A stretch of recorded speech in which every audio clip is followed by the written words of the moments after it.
sometimes you get more than you deserve. And yesterday was definitely one of those days where we got more than we deserved. But do I need to complain about that? Absolutely not. Absolutely not. Did we get away with it? Absolutely. You could see it. I've seen the replays and so on, and clearly there are some poor decisions, shall we say, relating to VAR and so on.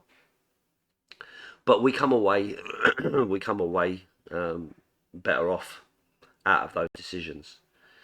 And the reality is, sometimes you're going to get a decision go your way, sometimes you're not. I'll always complain when the decision doesn't go our way, absolutely, because that's what we do. And I think Brighton fans will have every right to be really disappointed and upset with the decisions that went against them yesterday. But, I look back at it and I go, oh, okay, the decision to give Southampton a penalty, was never a penalty, but they got it, they drew the game, fucks us over, but there you go. Moan about it, whinge about it, but ultimately you have to accept it because that's the decision and that's what it is. So before the game,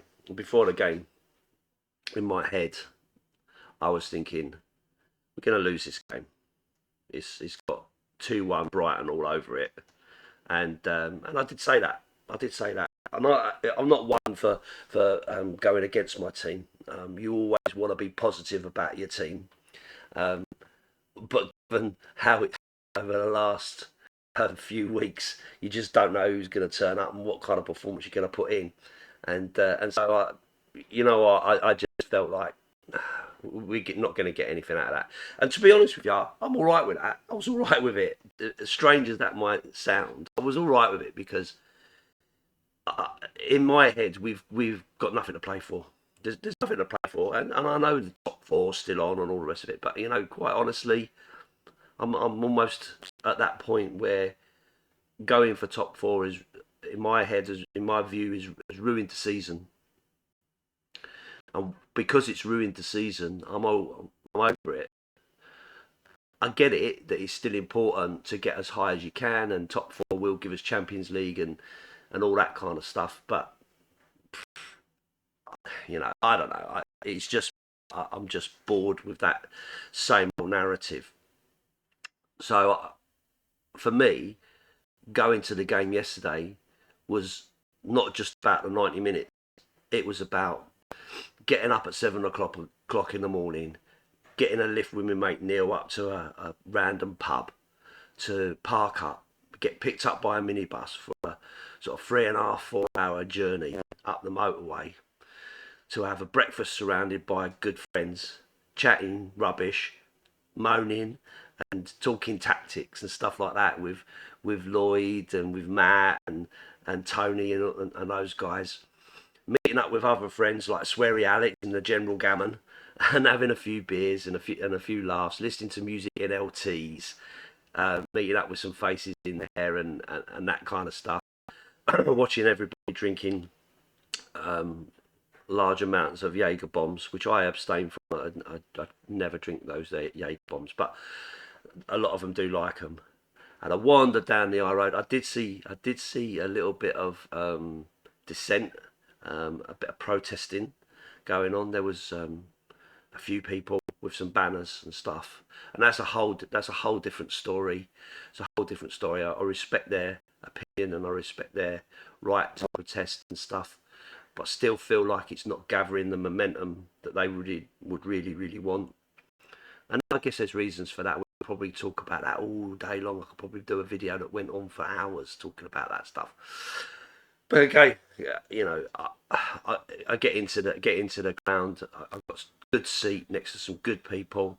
Have a good laugh with them, and again we sit, watch the game, and we moan and we chat rubbish and we cheer and we sing and so on. And coming out of there back up to LT's. For that long journey home with music pumping in the minibus. So for me, it was more about all of that. It's more about all of that than it is about the actual game itself. and that's why I was. That's why I went, and that's why I'll be going next weekend to do something very, very similar.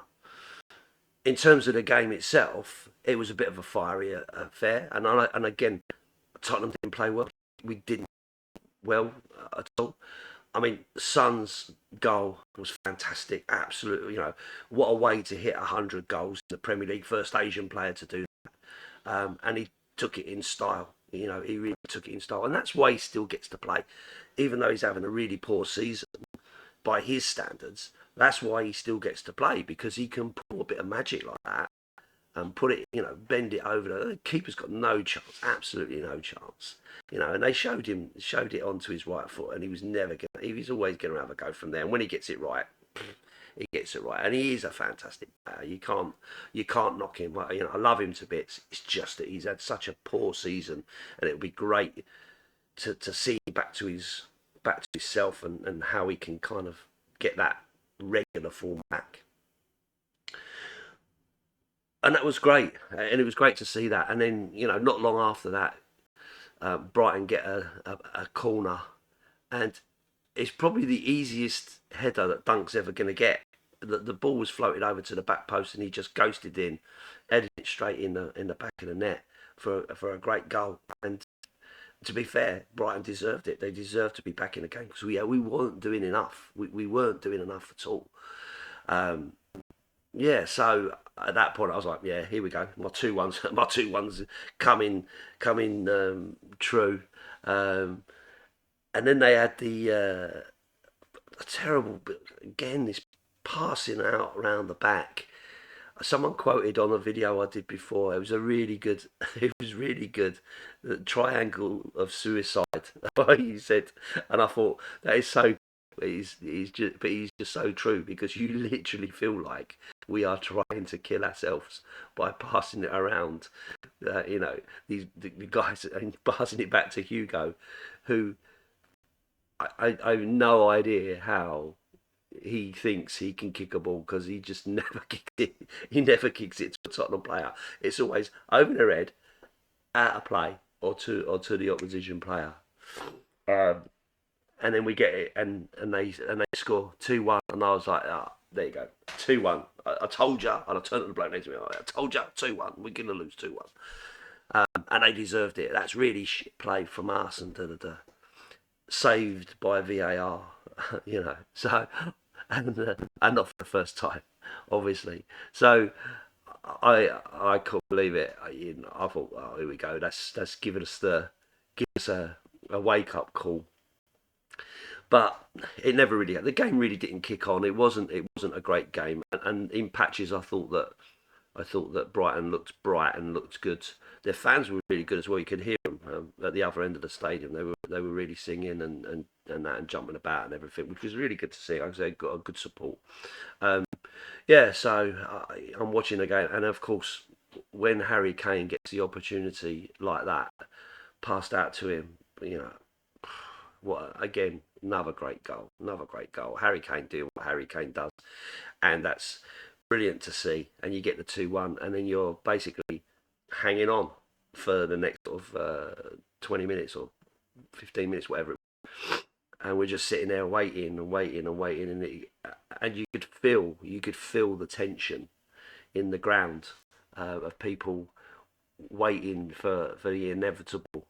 Um, a little bit of argy bargy on the benches, which I have no idea what that was about. I've watched a couple of videos this morning to kind of see what it was, and from Brian's point of view, they were concerned about, or they were moaning about, the Tottenham bench influencing the referee, which may be the case, but you see it so often.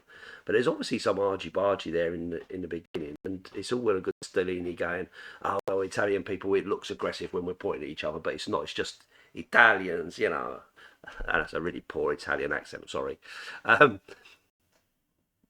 but it did look like there was some kind of needle in there, and it was always going to kick off as Stellini gets sent off, just standing there watching the game like a statue, like this. And he gets sent off because he couldn't control his bench. If he'd have got involved, he'd have been sent off for getting involved. So that's a bit of a strange one, but it is what it is. So yeah, so game ends 2-1. I'll take the 3 points all day. Happy as Larry, and that made for a happy bus on the way home.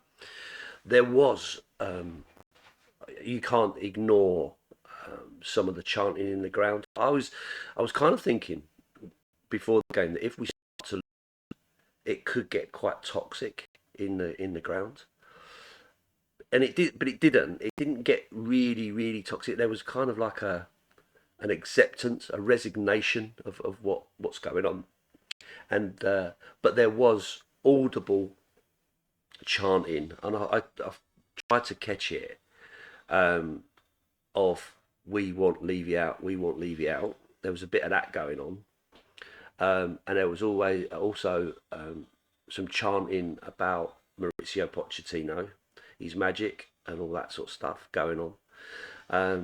And that seems to be growing. There seems to be a real feeling of growth in that area. People getting the ump with Daniel Levy and wanting Pochettino back. I've got to be honest with you, can't ever see it of those things happening. There is, if Pochettino was going to be the manager, he'd have been in by now because there's nothing to hold it up. I've said that before.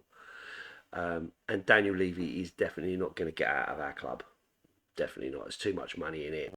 He's not just the chairman. He's a sharer, or a high owning chairman in terms of shares. So he's not going to get out of our club. What we think, and I know there'll be loads of comments from people talking about, don't renew your season ticket and boycott the shop and all that kind of stuff. And yeah, I agree that those things are options, but there's also negatives around that as well. But again, like I said, this video, I could do a video about this all day long. Maybe I will. Maybe I'll do a video talking about Daniel Levy and the ownership and stuff. I don't know. I might end up losing all my subscribers that I've managed to gain over the last 3 years. I don't know.